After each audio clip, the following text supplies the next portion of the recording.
तो डॉक्टर अंबेडकर के सम्मान और अपमान पर मचे घमासान के बाद आपको एक और महापुरुष पर शुरू हुई राजनीति की तरफ ले चलते हैं।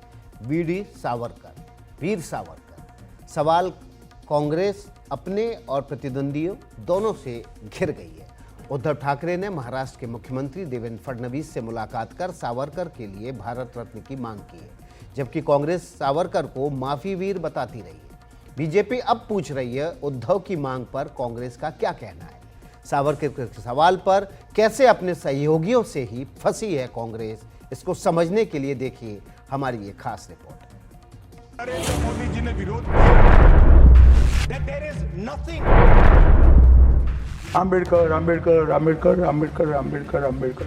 India is run by, should be superseded by this book. देश के प्रति बलिदान किसी धर्म के साथ जुड़ा हुआ हो सकता है।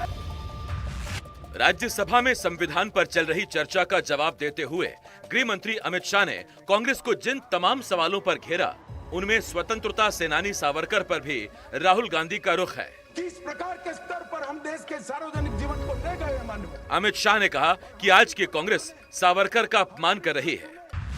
मान्यवर, ऐसा उत्कृष्ट देशभक्त जिसके लिए ऐसे उच्चारण देश की सबसे बड़ी पंचायत में होते हैं, इसके बारे में कोई जानकारी लिए बगैर लगातार कई सालों से झूठ फैलाया जाता है। मैं आज रिकॉर्ड पर कहना चाहता हूं मान्यवर,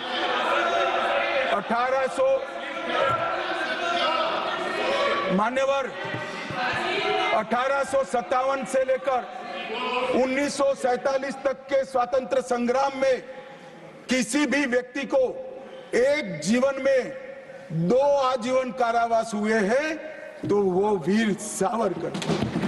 मध्य दरिये में देश को आजादी दिलाने के लिए टॉयलेट तोड़कर दरिया में छलांग लगाने का साहस किसे में था तो वीर सावरकर। एक ही जेल में 2 भाई काला पानी की सजा काट रहे थे, 10 साल तक भाई एक दूसरे को देखे नहीं।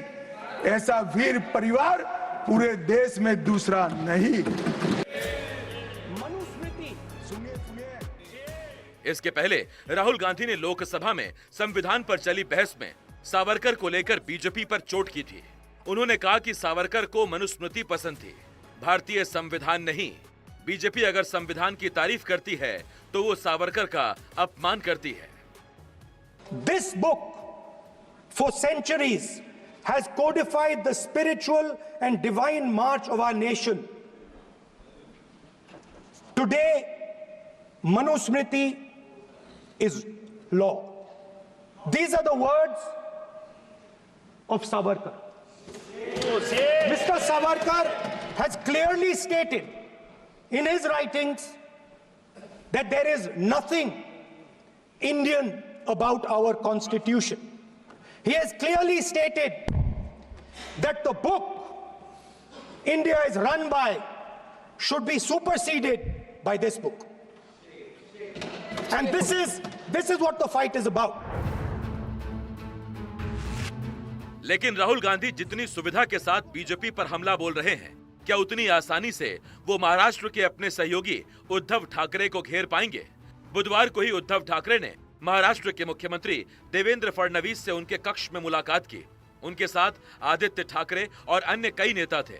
उन्होंने सावरकर को भारत रत्न देने की मांग भी की।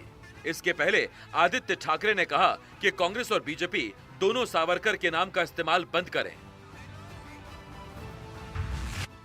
वैसे सावरकर के सवाल पर पहले भी महाराष्ट्र की पार्टियां कांग्रेस के रुख के खिलाफ रही हैं।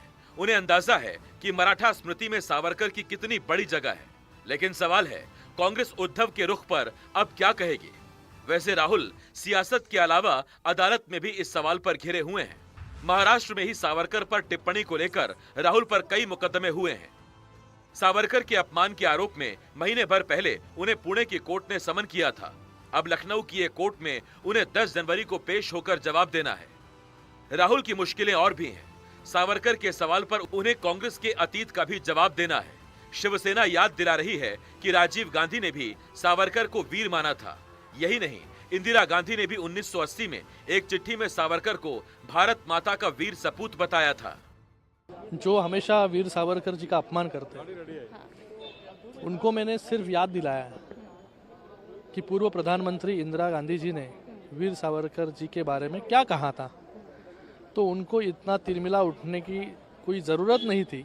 और उन्होंने जो कहा कि मैंने बचपन में मेरे दादी से पूछा, मुझे लगता है 10 साल में बहुत ज़्यादा उनको ज्ञान हो गया था। ये हमेशा जो है वीर सावरकर जी के बारे में उनको अपमानित करने का काम कांग्रेस के माध्यम से, राहुल गांधी जी के माध्यम से करते आए हैं।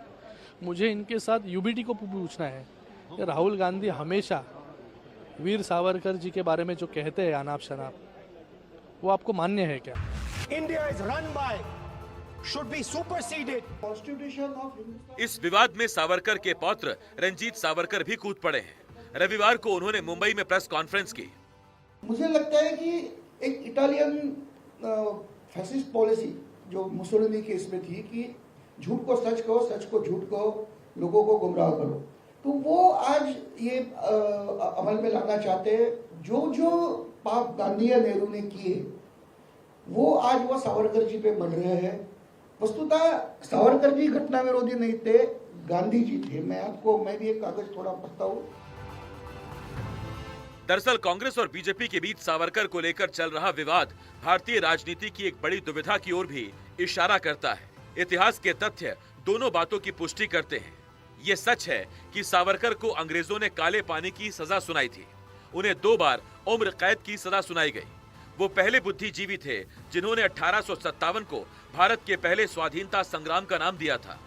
सावरकर ने पितृभूमि और पुण्य भूमि की अवधारणा दी और हिंदुत्व को आधार बनाया।